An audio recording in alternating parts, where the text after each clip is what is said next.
Olá, seja bem-vindo a mais um Hotel Trends. Meu amigo Pedro está aqui novamente. Tudo bem com você? Tudo ótimo e contigo, meu amigo. Tudo certo também. Hoje a gente vai estar inovando aqui, a câmera está aberta, vocês já estão vendo. A gente dos últimos episódios tem tentado mudar um pouco o formato, trazer novidades para vocês. Há 2 episódios, por exemplo, a gente trouxe uma pessoa de fora da indústria para dar um olhar de que a inovação, a tecnologia pode agregar para o nosso setor. Depois, no último episódio, trouxemos um executivo da Gol para falar um pouco das perspectivas para a aviação, que tem total relação aqui com o nosso mercado.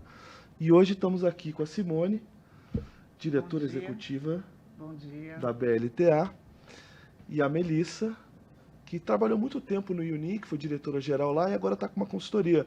Não é isso, Melissa? Exato. Anos de Hotel Unique e hoje consultoria no mercado de luxo e hospitalidade. Com as duas aqui, não tem outra coisa para a gente falar. A gente vai falar do mercado de luxo. Mercado que está muito bem nesse momento. A gente vai conversar melhor com elas aqui. Ainda sem o internacional, como historicamente ele é. Mas a gente vai buscar entender aqui quais as perspectivas dele para o ano que vem. Com esse câmbio aí possivelmente ainda muito alto. E vamos ver o que vai acontecer no mercado. Pedro, suas palavras iniciais, por favor.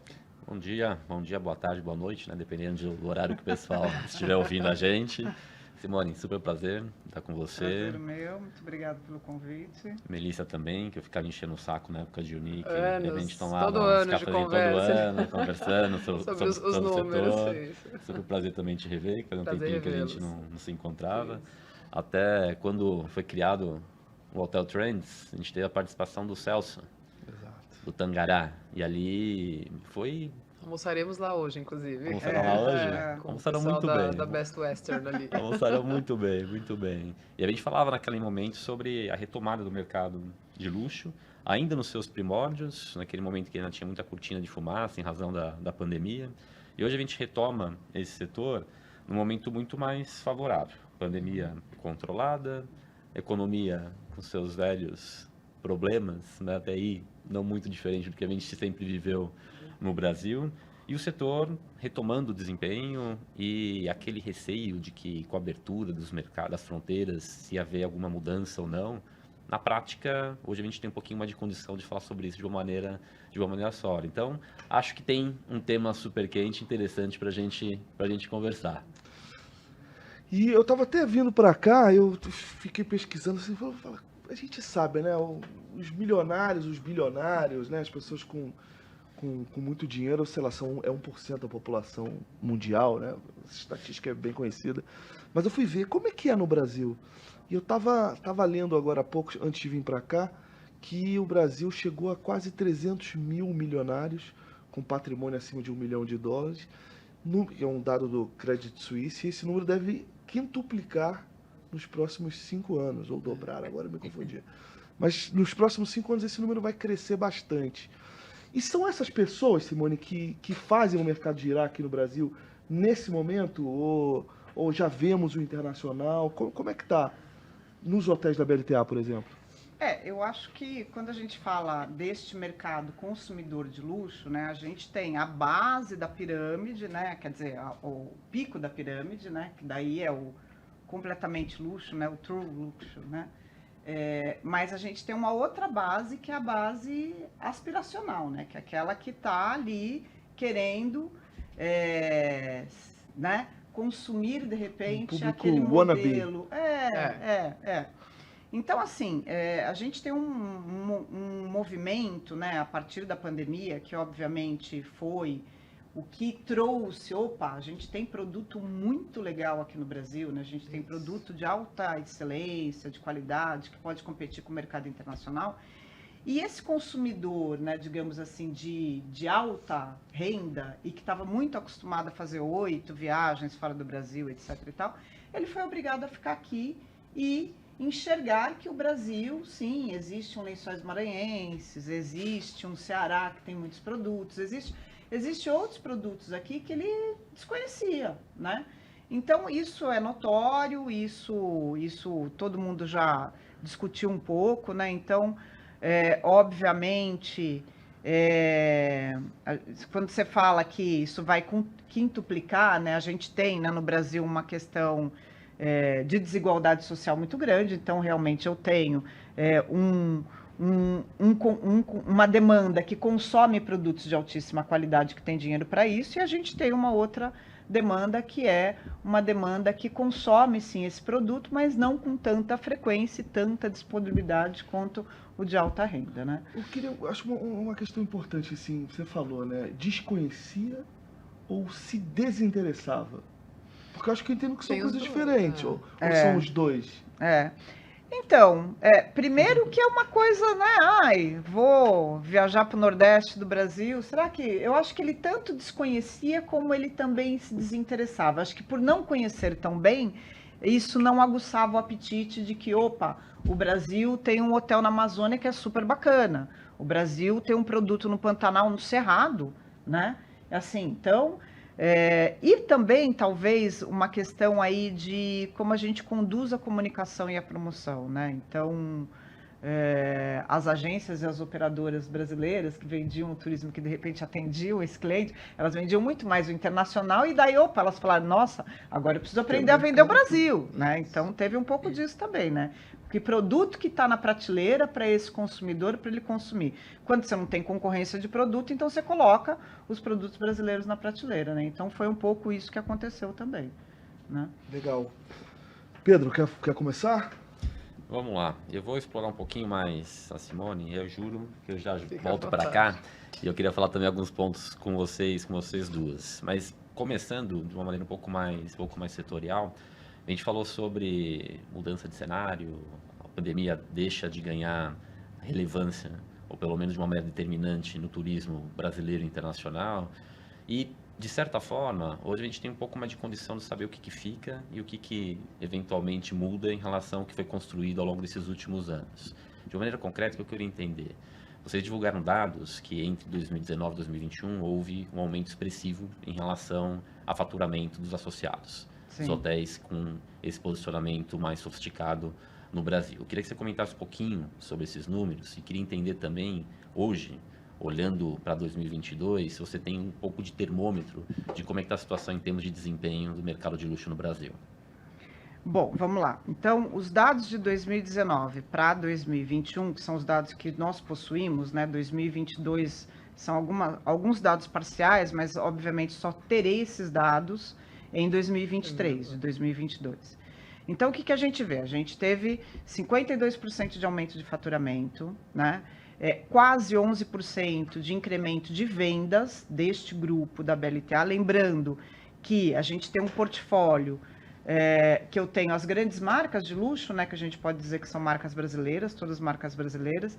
A grande maioria são empreendimentos menores, não são empreendimentos grandes, né? Então eu tenho aí um percentual de 54% de empreendimentos que vão até 60 unidades habitacionais. Então a gente está falando de uma hotelaria, que a hotelaria é mais de boutique, padronizada, né? Não são as grandes redes, digamos aí, as grandes marcas, né? Então, este recorte é um recorte do portfólio da BLTA, né? Então, isso é muito importante a gente colocar aqui. Então, se eu tive um incremento de faturamento de 2019 para 2022, que equivale a 52%, é muito alto. E isso se deveu exatamente por conta dessa demanda represada que a gente tem aqui. Como que está hoje isso? Então, um dado, né? Por exemplo, eu tenho o mês de julho. No mês de julho eu tenho uma diária média já pontuada de 2022. Então, a gente teve uma diária média em 2019 de 52%, taxa de ocupação de 52% em julho de 2019.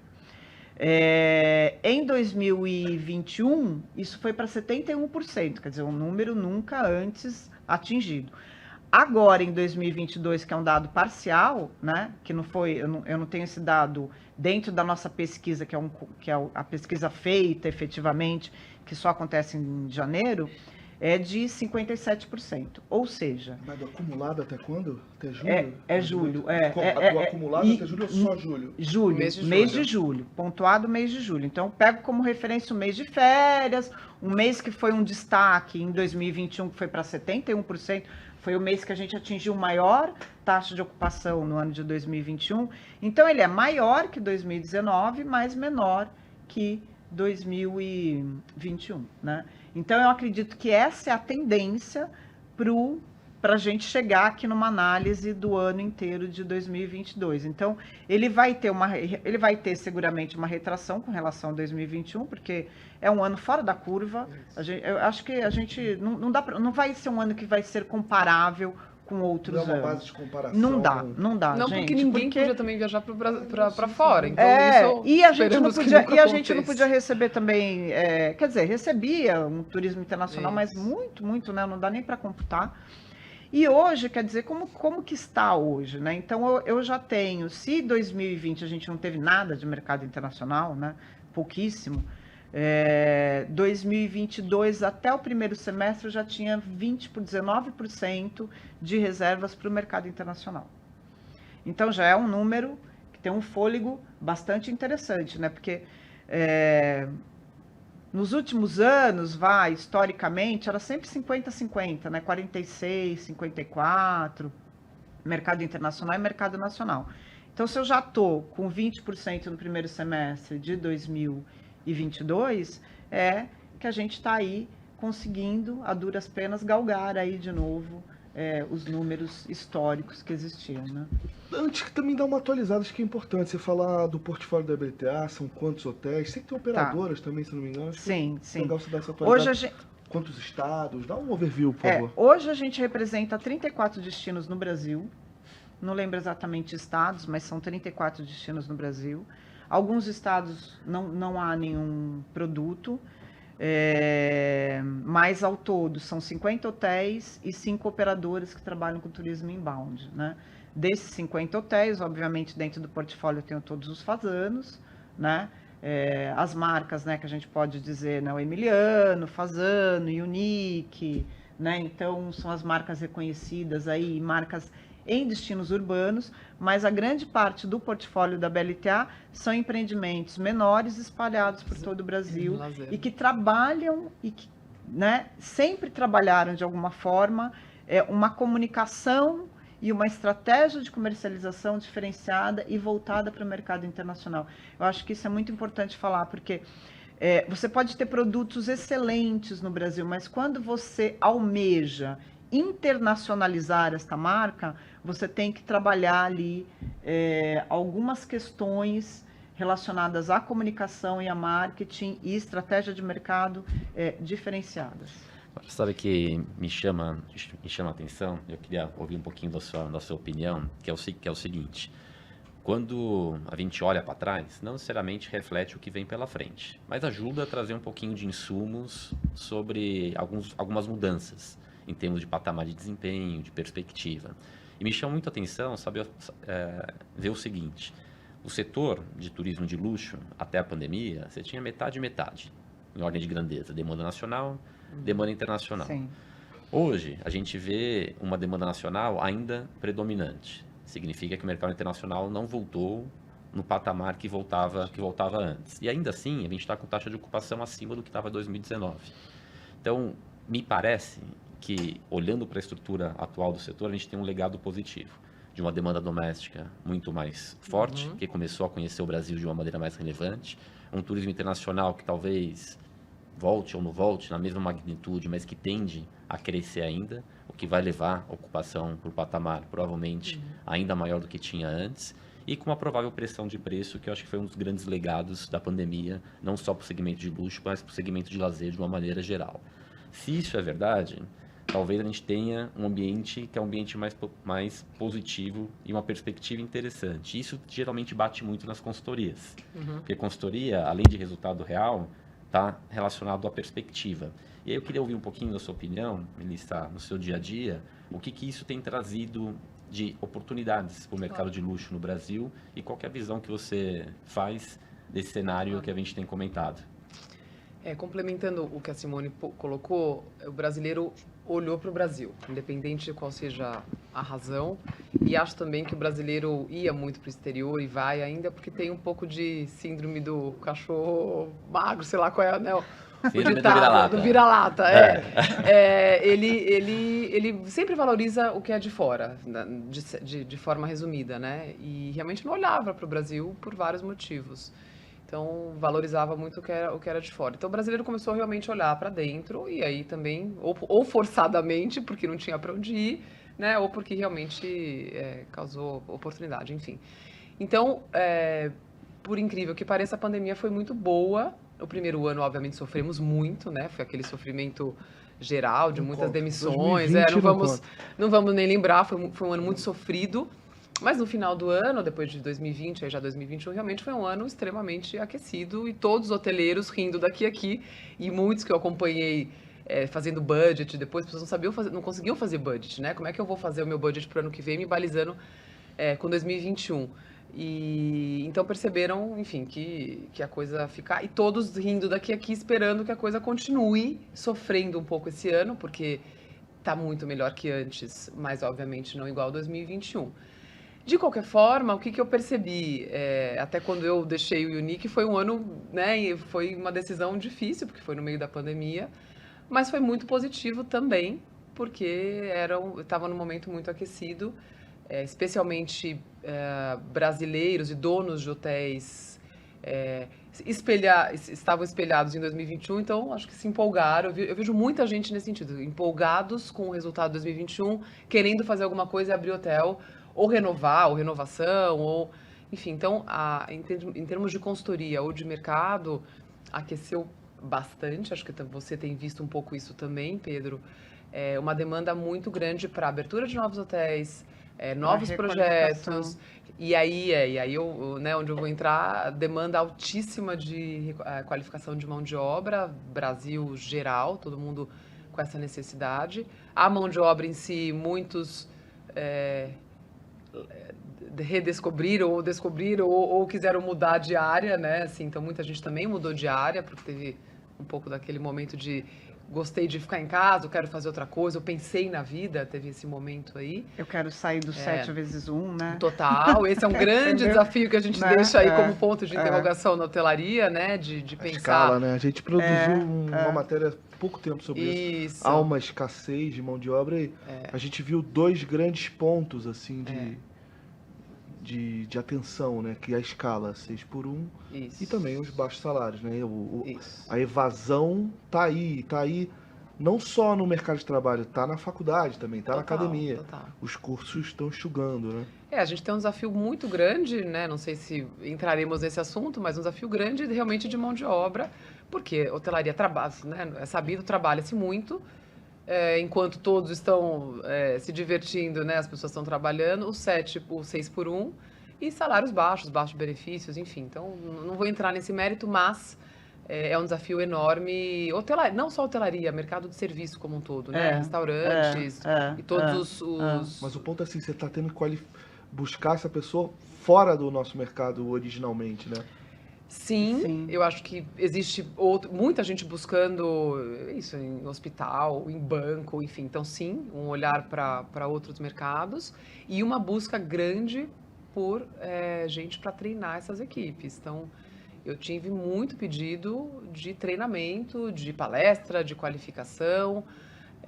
Eu vim agora de Alagoas, inclusive, que eu achei super interessante, né? A Bi querendo profissionalizar, querendo ensinar um pouco o estado, né, ou a parte hoteleira, não só a hoteleira e os outros fornecedores, para melhorar serviço, para subir de área média, para trazer um cliente melhor, né, e consequentemente gastar mais. Então... Eu acho que quando tem uma pressão de melhor qualidade de produto, que foi uma pressão da demanda, porque a demanda que dita, né, a demanda começou a pressionar, né, uma demanda mais qualificada, mais exigente, que tinha outras referências, brasileira. O brasileiro ele exigente. É altamente exigente.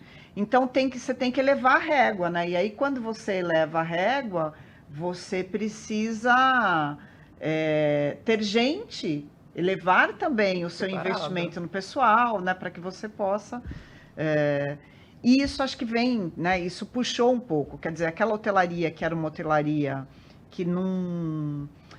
que estava acomodada. Eu acho que aconteceu com a pandemia, foi aquele terremoto mesmo que deu aquela mexida, entendeu?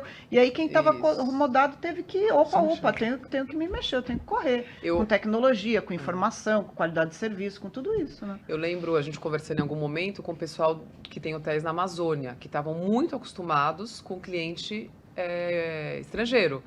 E vários, nossa, a clientela brasileira é outra, tô tendo que redimensionar tudo, pensar no atendimento, serviço, porque o estrangeiro, de certa forma, ele é mais relax, ele é menos exigente. Ele paga caro, mas ele está acostumado. Não existe. Na verdade, está barato para ele.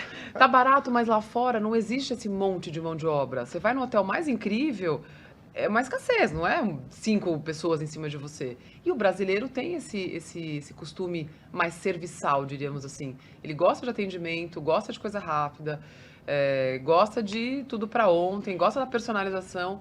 Então os hotéis começaram, né, a gente está falando muito dos hotéis de luxo, ou começaram a olhar muito mais fortemente para isso. Então, mas no geral, desculpa te interromper, no geral isso, você vê perspectivas positivas então para o segmento? Super positivas, eu vejo sim. Esse é o seu termômetro, né, pelo trabalho que você vem fazendo? Pelo que eu venho fazendo, pelo que eu vejo de outros consultores ou de mercado realmente bem aquecido, demanda forte para, de novo, treinamento, business plan, novos projetos.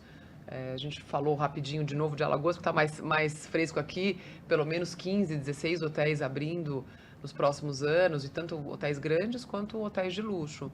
Então, Sul também com bastante demanda de novos investidores, novos projetos, uma região belíssima. Então, eu vejo um mercado, sim, bem positivo, né? E aquecido pelos próximos anos. Quando a gente fala desses novos projetos, até para explorar isso um pouquinho mais a fundo, no Brasil, as grandes marcas de luxo internacionais, algumas marcas fortes brasileiras, elas se concentraram na região sudeste.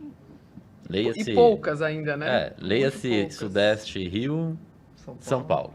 Então aqui a gente teve a concentração de grandes investimentos de mais porte, de marcas, são marcas fortes, também de um mercado de capital que ajudou na estruturação desses projetos via fundos, via acho que uma estratégia de funding mais sofisticada. Por uma razão simples, concentração de renda, concentração econômica e muito disso movido ainda pelo segmento de negócios. Quando vem a pandemia, não só esses hotéis, mas diversos outros empreendimentos menores começam a ganhar mais tração em termos de demanda, em termos de diária, e o desempenho ele começa a chamar muito mais atenção do que a gente via antes. E de certa forma, esse crescimento de oferta, ele começa a se expandir um pouco mais para outras regiões do país e não necessariamente apenas para negócios hoje. Queria entender, na visão de vocês, no termômetro setorial, e você também na ponta ajudando algumas dessas implantações, o que vocês têm visto de novidades em relação a novos projetos? Que perfil de marca? São apenas marcas pequenas? Ou são hoje também grandes marcas se interessando pelo mercado brasileiro? Essa concentração do eixo sudeste começa a ganhar um pouco mais de espaço em outras regiões do país? Qual que é a visão de vocês? Quer falar? Pela BLTA, assim, né, o que acaba chegando muito de informação para mim, não é nem a nova marca, mas é aquele que já está no mercado e que quer ou ampliar o seu negócio, né, investir mais aprender a investir mais neste mercado, né? Então, para mim, o que chega muito e que é a grande discussão hoje como que ficará o nosso portfólio, né? Quais são as exigências efetivas, né? Como que eu posso auxiliar quem está chegando, mas não tem esse conhecimento ainda, mas tem uma potencialidade em termos de destino, de facilidade de acesso, de diferencial competitivo, né? Mas ele precisa, como produto, se revitalizar, né? Se oxigenar para um novo mercado, né? Então isso chega muito, né? E isso chega de todos os lugares, do Sul, do Pantanal, sabe? Empreendimentos que estavam ali, né? Então isso chega. Agora, os novos empreendimentos eu vejo muito ainda no Nordeste, né? Algumas marcas chegando, mas aí eu acho que... Marcas nacionais, né? É isso que eu ia complementar. Eu Nacionais, vejo muito ainda os pequenos, muito projeto pequeno, de donos brasileiros mesmo. Isso que eu ia complementar, né? A gente tem aqui, né, como o Pedro falou, em mercados urbanos, a gente tem marcas mais consolidadas, como Fasano, Emiliano. Emiliano não é nem o caso, que até porque é um investidor patrimonial, né? Mas o Fasano já tem uma estrutura mais sofisticada de capital. E eu imagino que esses empreendimentos no Nordeste, até muitos dos associados da BLTA são investidores patrimoniais e que, Sim. né, eu acho que isso não vai mudar também, né? Não.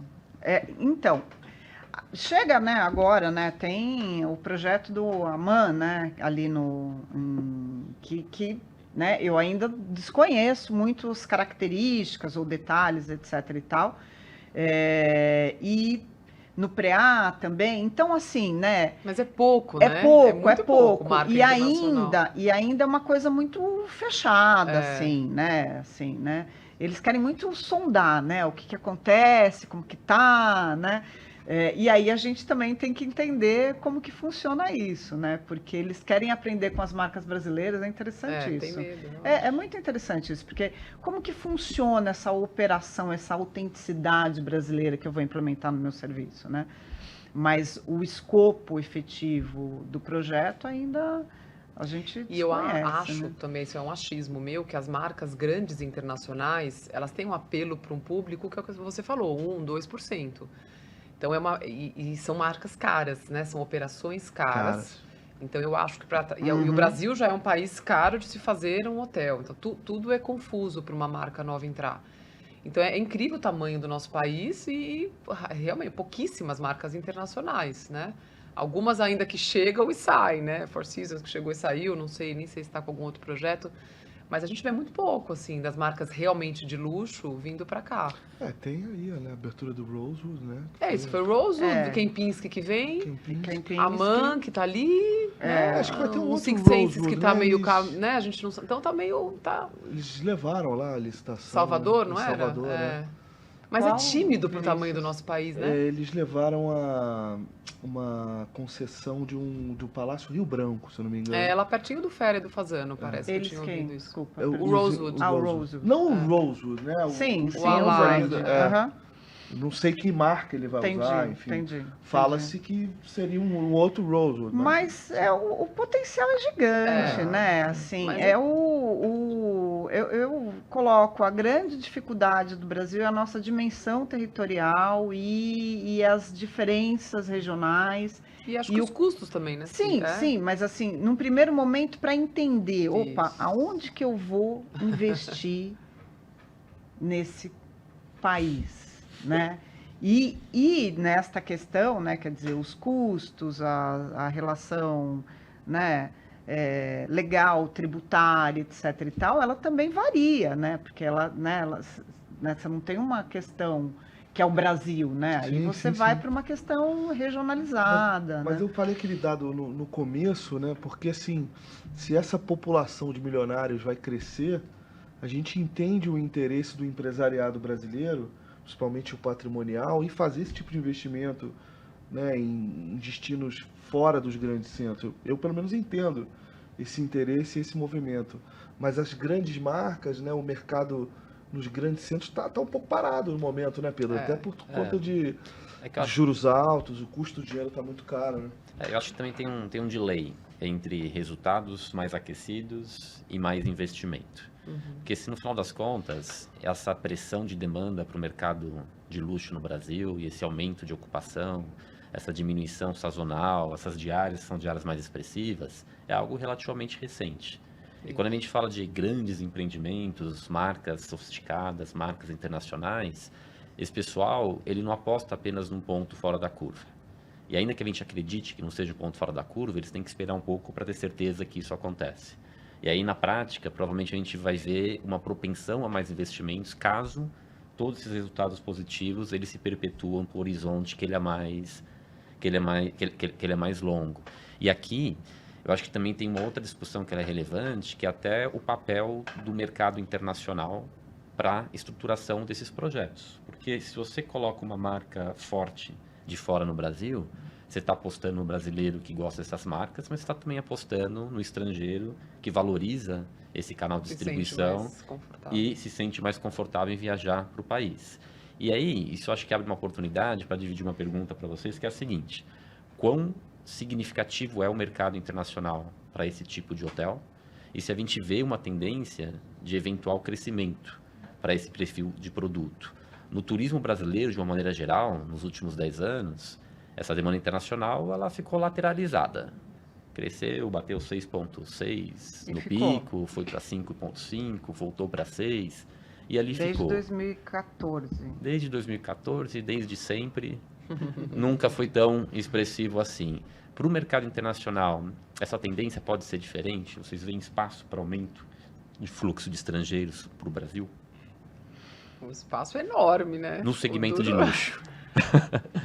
Então, eu acho, se a gente tinha, né, pré-pandemia, no nosso portfólio 50-50, é porque sempre foi potencial e sempre foi um destino desejado nesse sentido da descoberta do que é o Brasil. E aí, lembrando que, obviamente, a gente tem uma demanda também, que é a demanda de negócios que vem e que impulsiona muito isso também nos nossos hotéis urbanos, né?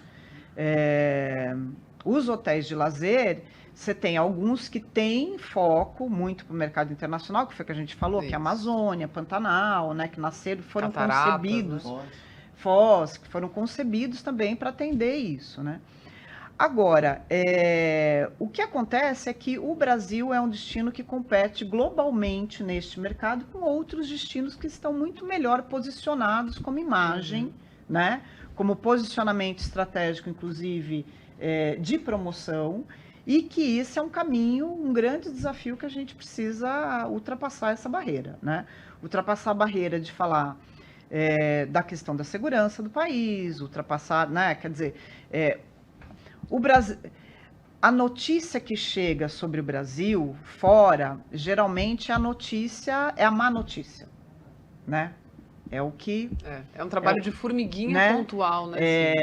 Então, falar, né, desmistificar, né, o Brasil, né, como um destino realmente hospitaleiro, como um destino que a questão da segurança, nas grandes cidades, sim, mas imagina, você vai lá para uma cidade ali no Ceará, ali no interior do Ceará, entendeu? Que foi recentemente lá, descobrimos Icaraí, isso não tem problema nenhum de segurança, gente. Entendeu? E é maravilhoso. Sabe? É maravilhoso. Então, é trabalhar com isso de uma forma que a gente consiga se inserir no mercado global de turismo de luxo, neste portfólio, né? Então, esse é um outro ponto. E para trabalhar isso, isso a gente precisa de apoio interno. E aí, para trabalhar isso internamente, pensando inclusive agora que tem um novo governo, né? Quer dizer, vai ter que se desenvolver novas políticas, tá, um momento de transição, né? O diagnóstico vai ser feito, etc. e tal. A gente precisa desmistificar também essa questão do luxo, né? Então, assim, né? Porque a gente está falando de um país que tem diferenças socioculturais gritantes, né?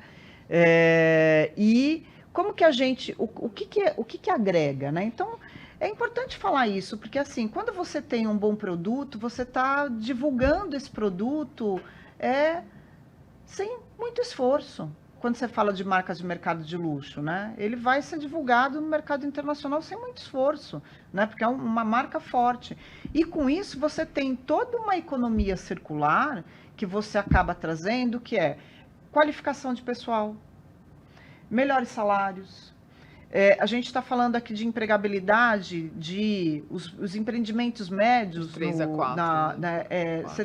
Você tem praticamente quase 4 funcionários por unidade habitacional. Então, quer dizer, né? Então, é aqui que eu consigo trabalhar, e aí a gente tem que saber trabalhar muito bem, e aí tem que envolver o ESG, tem que ter incentivo fiscal para empresas que trabalhem isso corretamente, né? E que trabalhem no mercado internacional corretamente também, para você conseguir mostrar o quanto que você consegue trabalhar essa economia circular depois, entendeu? Trazendo gente para gastar aqui dentro, para consumir o Brasil e para falar depois, opa, eu fui para o Brasil, o Brasil é bacana. Queria colocar assim É um ponto. Eu tive com um grande hoteleiro a semana passada e ele falou uma coisa interessante. Ele é até estrangeiro. Ele falou assim, cara, no geral, os estrangeiros não gostam de viajar mais de 6 horas de voo. Então, por isso, o México está muito à frente do Brasil. Você está do lado do principal mercado emissor do mundo.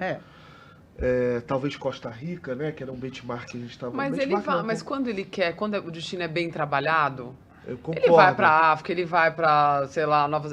tudo bem, né? Mas você entende que é um percentual menor. É o cara que realmente quer ir. Verdade. Se você tá ali do lado, um voo mais próximo, Não, esse fluxo tende a ser muito maior.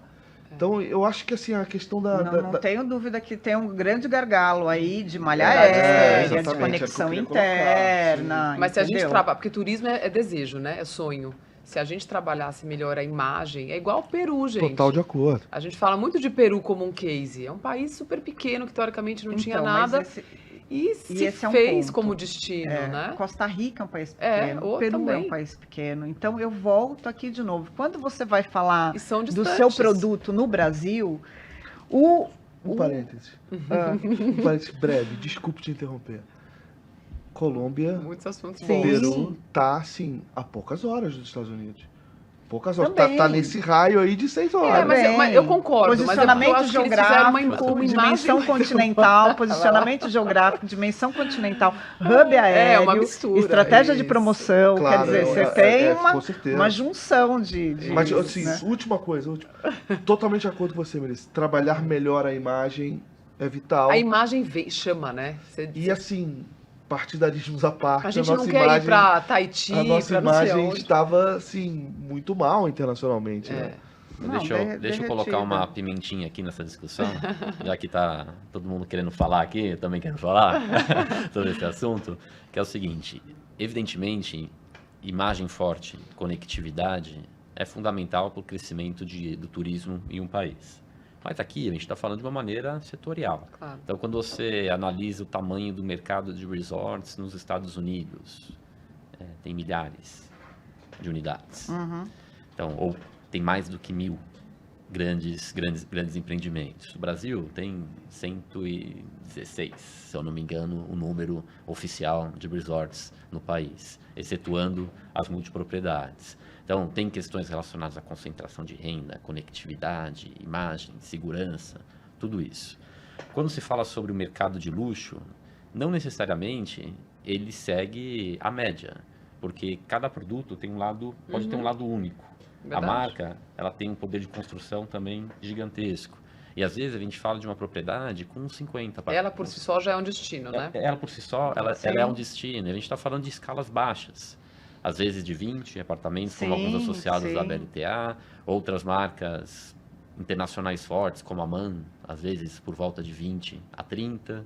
Algumas marcas com um pouquinho mais de escala, como Banyan Tree, chegando a 100 ou abaixo de 100 em algumas localizações. E aí, a pergunta que eu faço é, conhecidos os problemas estruturais do Brasil, eu pergunto para você, Melissa, a marca em si e um produto que seja relevante, ele consegue quebrar essas barreiras do país e ter uma performance importante? Você acredita que nesse segmento de luxo a gente consegue ter um lado emblemático suficiente para, por si só, performar bem no Brasil? Pedro, eu acho que sim e não. Não tem uma resposta 100% certa, né? Eu acho que sim, dependendo da força da marca, é um enorme atrativo, né, para o desenvolvimento da região, para atrair para o público. Eu acho que a marca por si só já é, sim, um destino. Tem muitos lugares que a gente quer ir para tal lugar, você quer ir para o hotel, né? Sei lá, um exemplo talvez um pouco menor, Ponta dos Ganchos. Você não lembra nem qual é a região ali. Às vezes você não fala, eu vou para o Ponta dos... Celso, Exatamente, eu vou para o Ponta dos Ganchos, né? Sim. Então, tem alguns lugares que sim, acho que a força da marca é um enorme atrativo. Eu acho que dependendo da marca que vier para o Brasil, todo mundo quer ir por causa da marca, né? Uma MAN é muito forte. Abre um Ritz-Carlton aqui em qualquer lugar, ou Ritz, que tem três, porque o brasileiro também, mesmo tendo muitas marcas de luxo lá fora, o brasileiro de dinheiro, ele tem 3, 4, 5 marcas na cabeça, né? Então, dependendo da marca, eu acho que explode. Vamos dar um exemplo de um Fasano. Onde abre Fasano tá cheio. Porque ele soube trabalhar muito bem a marca dele aqui. E é uma questão de construção de marca, total. né? A gente está falando, deu exemplo aqui do Exatamente. Ponta dos Ganchos, ele fez 20 anos, gente, de Isso. marca, né? Então, 20 anos de trabalho sério, consolidado, focado no mercado, né? Então, Tá? A marca atrai. é, Agora, claro, né, Cia? Acho que envolve mil coisas. Ah, a marca mais maravilhosa do mundo num lugar super violento, putz, acho que a gente não vai, vou pensar, né? Então, acho que é um trabalho em conjunto, né? E a gente não pode esquecer que a gente está falando de uma atividade econômica altamente vulnerável a muitas questões, né? Foi vulnerável à questão da pandemia, vulnerável às questões climáticas, né? E eu acho que aqui é o ponto de, se a gente der um exemplo de uma marca aqui consolidada brasileira, que a gente fala da marca e não fala do destino, como Ponta, por exemplo, eles levaram em consideração uma trajetória de construção disso e, obviamente, uma tendência, né, de se trabalhar nesse mercado, né? E a partir de hoje, eu acho que isso é muito mais importante, né? Porque daí a gente entra nas questões na questão climática, na questão de você ter um trabalho de ESG, na questão de você acionar esse consumidor, porque o consumidor de luxo, ele é um consumidor exigente, antenado, culto, e que hoje é muito viajado, que é muito impulsionado pelos millennials que ditam aí um modelo de consumo que é diferente de um modelo de consumo de 10 anos atrás. Então, eu acho importante, e aí o Brasil entra nesse cenário, né? Porque os olhos, né, em cima do Brasil, né, diante de toda a nossa dimensão territorial, dos 6 biomas, etc. e tal. Então, quer dizer, é um trabalho que deve ser pensado a longo prazo, né? Então, e mais marcas aqui seria incrível, eu acho. Isso, e marcas que tenham esse propósito, porque o luxo tem que andar em cima de um propósito, ele tem que caminhar com um propósito. Senão, a gente volta àquela questão do luxo que hoje já é o luxo pela sofisticação. Isso já E o luxo Brasil é outra coisa também, é outra coisa, exatamente. Acho que a gente tem esse ponto também. Então, a gente tem que construir esse destino, sabe? Essa marca de destino. Acho que é um pouco isso. E o momento parece ser adequado para isso. Porque algumas das marcas não estão presentes, o desempenho está mais atrativo, alguns complexos imobiliários, a gente nem falou sobre isso, mas o hotel, ele começa a ajudar nas tais das branded residence. Super aquecido. Exatamente. Isso está super aquecido, tem diversos desenvolvimentos no Brasil. Então, apesar das complicações estruturais, a gente tem oportunidades que são bastante relevantes. Trazendo a nossa conversa um pouquinho para a operação. E aí, o que eu queria te perguntar é o seguinte: a hotelaria de luxo, ela pode inspirar de alguma maneira hotéis menos sofisticados em relação à entrega? Porque quando a gente fala que na hotelaria de luxo tem 3, 4 funcionários por apartamento em alguns empreendimentos, na hotelaria econômica às vezes chega a 0,15. Então, é uma estrutura muito mais enxuta. Sabendo dessa menor propensão a investimento, o que a hotelaria de luxo pode inspirar hotéis menos sofisticados, na sua opinião? Olha, é uma boa pergunta. Eu acho que sim, os hotéis menos sofisticados se inspiram. A gente viu muito isso por muito tempo, né? Muitos querendo pertencer à BLTA e o que eu preciso fazer, o que eu faço para entrar para a BLTA. Então, muita gente buscando. Outros não, claramente, porque esse é o meu produto, eu estou tranquilo com o meu produto, com a minha receita, enfim, o meu resultado. Agora, a gente falou um pouquinho né, antes de começar aqui.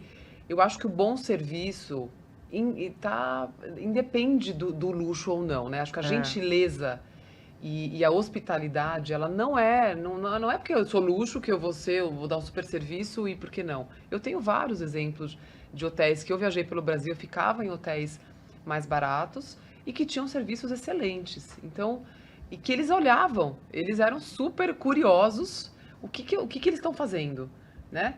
De novo, eu dei uma palestra agora em Alagoas, tinha mais de 300 pessoas e 90% não era do mercado de luxo. E as pessoas assim, ó, querendo aprender e super interessadas. O que eu posso fazer? Isso aqui a gente faz. Mesmo que a marca ou o dono ou a rede ali não permita, né? Dá para fazer. E uma coisa muito que eu falo que não é caro fazer coisa boa. Você não precisa dar caviar e Dom Perignon para um cliente para fazer um bom serviço. né? Então a gente tem muitas técnicas e maneiras de você encantar o cliente, de você fazer um serviço incrível de forma barata, né? De você trabalhar a comunidade local, de você prestigiar as coisas. O desafio ali é o bom gosto, é fazer uma coisa bem feita, barata. Então, qualquer hotel, independente da sua diária média, consegue fazer coisa muito legal e cuidar desse cliente. Então, eu acho que o grande olhar desses clientes menos luxuosos para o luxo é isso. Como que eu me inspiro para fazer o meu bem feito e, quem sabe, conseguir subir um pouquinho, né? Dá para eu melhorar minha ocupação, melhorar minha diária média, melhorar minha performance, fazendo bem feito. O que a gente vê muito é que muita coisa é largada por aí e justificada pelo não investimento, porque eu não tenho dinheiro. Pela padronização, Isso. né? Pela questão da robotização em tudo, não é só do serviço, né? Mas é do estilo, daquilo que ele entrega. A gente até fala que menos é mais, né? Não precisa de... Então, essa questão de, que nem a Melissa falou, de bom gosto, né? Não é só isso, né? Mas é você conseguir valorizar o seu diferencial, aonde você está. Você tem que trazer um pouco da alma daquele lugar para aquele... Porque senão as marcas ficam completamente pasteurizadas. E aí é chato, né? É boring, né? Porque daí você vai para o mesmo lugar, você só muda de cama, mas você está entrando no mesmo lugar. Então, e aí eu acho que essa é a essência do luxo, de entender é que você tem que se deslocar daquele seu concorrente. Você tem que mostrar que você tem uma alma, gente, né? Porque você está trabalhando com serviço. Eu tive, né, assim, tem 2 hotéis no sul do Brasil, ali na região da Serra Gaúcha, que acho que foi eleito até o melhor hotel do mundo há pouco tempo. E não vou falar o nome dele aqui, mas assim, eu acho breguíssimo, assim, a decoração não vou mencionar. e tal. E em comparação, você tem ali aquele Casa da Montanha, que é um gameplay super legal. Isso. Ali, totalmente, nessa linha que você falou, totalmente integrado à localidade, tentando trabalhar a cultura local, né, a cultura gaúcha, super intimista. E bem feito, né? Bem feito, tudo orna. E aí a gente entra na subjetividade, né, do que é a hospitalidade, do que é o turismo, que é essa relação do bem receber, né, de você sair da sua casa e enxergar algo diferente, né, que daí você entra no sonho, no desejo do consumo, né. O cara quer ter uma experiência, né, por mais seja, né, que não é alto padrão, mas que é middle scale, né, mas ele quer ter uma experiência, gente, isso é ponto facultativo, né, não se discute isso, né? E aí uma coisa também super subjetiva e boba, porque eu gosto muito de pessoas, o desafio desses hoteleiros de encontrar e de manter, de encontrar as pessoas que amam o que fazem, assim, porque é muito bobo, é muito simples, mas as pessoas estão mais um emprego, é mais um emprego, estou ali para passar meu tempo. Então esse é um desafio geral de Brasil, de hotelaria, de luxo ou não luxo. No mundo. Do mundo. No mundo. De trazer gente que goste ali, e aqui no Brasil, a gente ainda... Eu acho que a gente está melhor posicionado nessa questão. Porque a gente já tem uma gentileza nata, né? E tem uma cobrança de serviço que muitas vezes, se você não vai num hotel de luxo em Paris, você, querido, não dá nem para comparar com uma hotelaria tradicional daqui do Brasil. E é um serviço entendeu? Duro até, né? Sabe? Muitas vezes. Então, a gente tem um pouco disso, nessa alma. Eu acho que a gente tem um pouco isso. Eu acho que isso é intrínseco, né? Vocês têm que aí profissionalizar e qualificar. E aí o desafio, para complementar, não ficar muito longo, é isso. Não é só ser simpático, né? Isso é muito que eu falo. Não. É o ser simpático, mas eficiente. Acho que esse é o desafio de muitos lugares do Brasil. Ser simpático, o nosso povo de certa forma. Quase todo mundo é. Mas o grande desafio do mercado de luxo e dos outros, eu ser muito simpático, gentil, hospitaleiro, mas com eficiência, produtividade, foco e olhar. Eu acho que esse é um desafio, né? Senão é isso, eu fico lá batendo... Ontem eu brinquei, eu fico meia hora batendo papo com o cliente ali, com né? Super legal. E o mundo caindo e as coisas não acontecendo. Então... A gente falou disso brevemente, mas eu queria voltar aqui, acho que o Pedro pode até acrescentar melhor, mas que é a questão do câmbio, né? A gente debateu aqui, né? Historicamente é meio a meio, tem o internacional, o brasileiro com dinheiro gosta de viajar lá para fora, mas esse câmbio tá complicado. Ok, aquele muito rico Vai, independente de qualquer coisa. Isso. vai e não importa, mas esse wannabe, né, ele não vai mais pro Faena em Miami, talvez, e queira ficar aqui. Vocês acreditam nisso? Você acha que o câmbio vai ser uma barreira para esse wannabe, vai estimular? Eu tenho visto um pouquinho, né, eu até falo por mim, assim, eu viajava muito mais eu tenho 3 filhos, né, 1 e 2, 3. Pra gente viajar em 5 hoje, tá, sei lá, 3, Sei 4 muito bem vezes, sei o lá, que é isso. muito mais caro do que 3 anos atrás. Muito. Então, a gente Tem já um dado, repensa. né, diz que aumentou, Em vez de ir 2, 3 vezes, eu 70. vou uma, entendeu? O Brasil Então, ficou ainda mais lindo agora. exatamente. Não, Ou Buenos Aires, eu vou pra Buenos Aires. no episódio passado, a gente recebeu o Eduardo aqui, que é da área de Data Analytics, da Gold, RM. Ele Passagem aérea, me Ele conta é um da pouco Gol. do que ele Ele contou. é da Gol. E ele falou assim... Ele contou que vai diminuir um pouquinho ou não? Foi Me a conta. primeira pergunta do programa foi essa. Essas passagens vão diminuir? Ele, cara, num curto prazo não vão. É, porque Não vão. passagem... Não, Pra eu ir teve pra um dado, Brasília, eu não tava lembro 4, 5 exatamente mil reais, quem, se você Então, for qual em foi a última hora. fonte, mas um dado que disse que subiu 74% o valor das passagens aéreas no mercado internacional. Esse eu acho que é um dos Entendeu? maiores desafios Eu não gerais, me né, lembro de- exatamente a fonte, mas foi alguma notícia tipo Então, alguma coisa assim, a entendeu? leitura que eu tô não é nem, tendo é que não é nem de vocês- trade, não é nem Sim, análise de trade. Então a leitura que eu tô tendo de vocês é que o mercado nacional no luxo vai continuar bem aí no ano que vem. Eu enxergo Eu, que sim. sim. Também. A gente sempre coloca, não como os números de 2021, Isso. mas sim, gente, os investimentos estão acontecendo, a necessidade de qualificação aí, de ter As pessoas ficaram curiosas pelo colaboradores, Brasil. Mas puxado por esse público wannabe, porque esse cara que tem muita grana, ele vai lá pro Hits em sei eu aonde, acho, e pronto, e eu acabou. acho. Ele Eu vai, mas eu acho que ele também... Mesmo que ele pode vai, se ficar- ele ia 8 vezes para fora, talvez Vai. ele vá 4, 5 e as outras aqui dentro, entendeu? Eu não Ele vai distribuir melhor. Essa. Mas eu vejo alguns destinos ainda internacional que agora voltaram ali, né? Muita gente descobrindo a Antártica, de repente, tá super em alta. Aí são os tops. África, né? Os safaris. O então, Japão, né? O Japão então que já era um tem, trend. tem uma vontade ainda geral, mas do brasileiro que consegue ir, de conhecer Eu esses lembro que a destinos. gente recebeu uns releases do Four Seasons do jato dele. Esse produto é inacreditável. É maravilhoso. Acho que é para bilionários, né? Porque é um jato que percorre o mundo, um jato incrível, serviço, né, primeira classe, e aí ele vai para os hotéis Four Seasons em várias partes do mundo. Esse assim. público continua tão ou mais caro e o mercado aquecidíssimo. Então, existe. E eu vejo, quer dizer, né,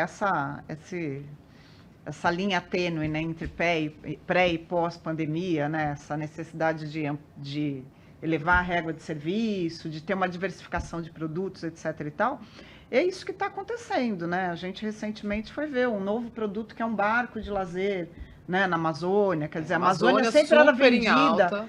muito por conta do turismo de pesca, né? O turismo de pesca, os barcos de pesca. Hoje a gente vê uma evolução de produtos, uma diversificação de produtos voltados a lazer, que envolve aí você fazer um mergulho nas comunidades locais, na cultura local, né? Quer dizer, é olhar para a Amazônia como realmente um espaço... Não um lugar para pescar, né? Uma de explorar, viagem, né? É um e lugar uma viagem de final de ano de vivenciar, 100, né? 150 mil reais. Mas ó, o nosso Né? É um mercado... destino caro também. Sim. O nosso mercado é muito pequeno ainda. Quantos associados são da LTA? 2.000 quartos, mais ou menos? Aproximadamente. É bem pequeno. 2.000 quartos, sendo que metade da demanda vinha de fora, sobraria 1.000 para encher de brasileiros. Você passou um número no comecinho da nossa conversa De quantos? de São, sei lá, quase 300 mil milionários. quase 300 mil milionários. Então, na prática, acho que a gente não tem um problema de demanda, a gente tem um problema de incentivo a consumo. Total. E aí, a pandemia ajudou muito nisso, porque algumas pessoas que De nem investimento, cogitavam a ideia né? de conhecer parte de alguns hotéis brilhantes que a gente tem, o fizeram, por uma razão óbvia, não tinha opção, e gostavam. Então, perpetuar parte desse consumo deve ficar. no nosso mercado. E no final das contas, apesar de problemas estruturais em termos econômicos no Brasil, essa camada, que é a mais rica, ela vai continuar sendo mais rica e com uma propensão ao consumo interessante. Isso deve fazer com que ainda o nosso mercado de luxo tenha bons resultados e provavelmente a gente veja cada vez mais outros produtos em desenvolvimento, sejam os pequenos e sejam outros também um pouco maiores. Isso vai sair nesse artigo, mas ao longo do ano de 2020, toda material de newsletter que eu enviava para o trade nacional, etc. e tal, ele tinha uma perguntinha, ia com uma enquetezinha, né? Quais são os atributos do luxo brasileiro, né? Onde que a gente, né? E ali tinha 5 categorias. O que nós já possuímos, o que seria importante, o que seria desejável, né? O que a gente não tem. Eu até tenho aqui isso mais estratificado, assim. E aí foram respostas, sei lá, acho que eu consegui, tipo, mais de 400 respostas, alguma coisa assim, até significativa, só para aquele mailing ali do mercado de luxo, né? Então, a gente tem o que é importante, né? A gente tem lá hospitalidade, autenticidade, a nossa alegria, né? A diversidade e um elemento ali que foi a campanha que a gente criou, né, desde 2021, que era o Brasil Incomparável, né? Isso é o que a gente tem, né? O que seria desejável? Seria desejável inovação, seria desejável qualificação, seria desejável a gente ter uma coisa mais cult, mais, né, diferente, né? O que é importante, né?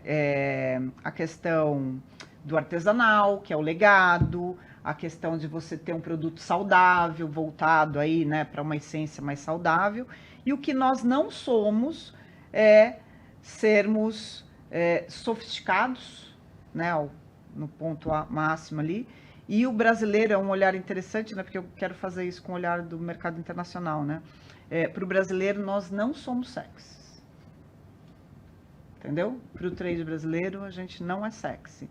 Agora, eu tenho certeza, eu comecei a compilar, tem algumas questões, mas ainda não é para o mercado internacional, isso já é... Eu acho que né? Super sexy appeal, eles amam o Brasil por isso. Porque né? daí entra um pouco da linha, né, do exótico, do sexy, né? O que é sexy? Você está numa praia com verão, né? Quer dizer, né? Então, são imagens, estereótipos, né, que a gente precisa... E isso é muito importante para a gente trabalhar quando você pensa em trabalhar a imagem, né? Quer dizer... O que eles desejam, como que a gente se comunica, como que a gente se vende, né? Então, isso vem em cima de... É um desafio enorme, vem de uma estratégia, né?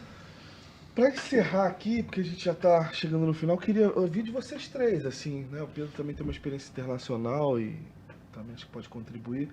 Que assim, a gente falou, temos concorrentes claros, você citou Peru, México, Costa Rica, olhando... lá fora, sei lá, Tailândia, África, continente da África. Esses são os nossos concorrentes, mas para vocês, qual é um benchmark interessante que se enquadra com a oferta que a gente tem? O que é um exemplo bom para o Brasil, pensando aí num destino?